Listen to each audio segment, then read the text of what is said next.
ఏ శుభకార్యానికైనా శుభారంభం.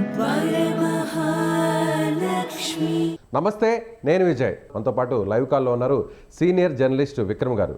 విక్రమ్ గారు నమస్తే. నమస్కారం అండి. నష్టం జరిగే అవకాశం ఉందంటారా మిత్రధర్మానికి? నష్టం అంటే టైమింగ్ అండి. అంటే ఇప్పటికిప్పుడు చేస్తే మాత్రం ఏదైనా అట్లాంటి అనుమానాలకి తావు ఇచ్చేటువంటి అవకాశం ఉంది కాబట్టి సమయానుకూలంగా నిర్ణయం తీసుకుంటే బాగుంటుంది. అట్లానే తీసుకుంటారు. చంద్రబాబు నాయుడు గారు కూడా తొందరపడేటువంటి వ్యక్తి కాదు. ఎందుకంటే ప్రజల యాస్పిరేషన్స్ ముఖ్యం. ఇప్పుడు ఉన్నటువంటిది ఏంటంటే పార్టీ శ్రేణుల యాస్పిరేషన్స్ కంటే ప్రజల యాస్పిరేషన్స్ చాలా ముఖ్యం. కాబట్టి ముందు ప్రజా సమస్యల మీద ఆయన దృష్టి పెట్టేటువంటి అవకాశం ఉంది. తర్వాత పార్టీ శ్రేణుల నుంచి వచ్చే డిమాండ్స్ని పరిగణలో తీసుకొని ఎప్పుడు ఏ విధంగా ఏ నిర్ణయం తీసుకోవాలనేటువంటిది ఆయన ఖచ్చితంగా తీసుకునేటువంటి అవకాశం ఉంటుంది. కాబట్టి ఇవాళ కాకపోయినా రేపైనా కొంత ఆలస్యమైనప్పటికీ కూడా ఆయన్ని ఈ మే బి మేడ్ డిప్యూటీ చాలా స్మూత్ గా డీల్ చేస్తారంటారు.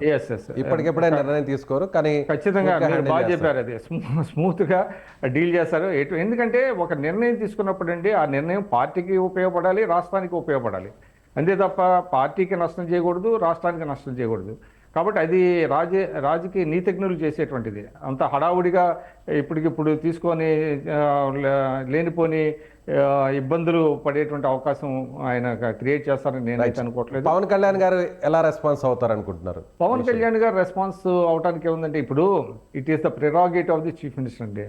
ఎవరిని మంత్రివర్గంలో తీసుకోవాలి, ఎవరు ఉండాలి మంత్రివర్గంలోకి అనేటువంటిది అంతే.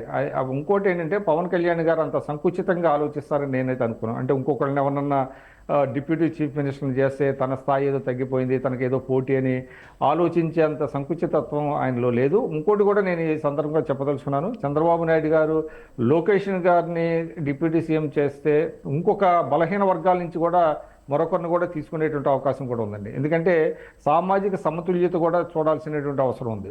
మంత్రివర్గ కూర్పులో కావచ్చు, అది ఉప ముఖ్యమంత్రుల్లో కావచ్చు. ఇద్దరు ఉప ముఖ్యమంత్రులు కూడా అగ్ర కులస్తులు ఉంటే అది మళ్ళీ తప్పుడు సంకేతాలు వెళ్ళేటువంటి అవకాశం ఉంటుంది. కాబట్టి నేను కోటం మరొకరిని అంటే ముగ్గురిని పెట్టేటువంటి అవకాశం, అంటే మరో ఇద్దరిని తీసుకునేటువంటి అవకాశం, అది కూడా బలహీన వర్గాల నుంచి ఎవరినైనా ఒక మహిళ. జనసేన. థ్యాంక్ యూ విక్రమ్ గారు.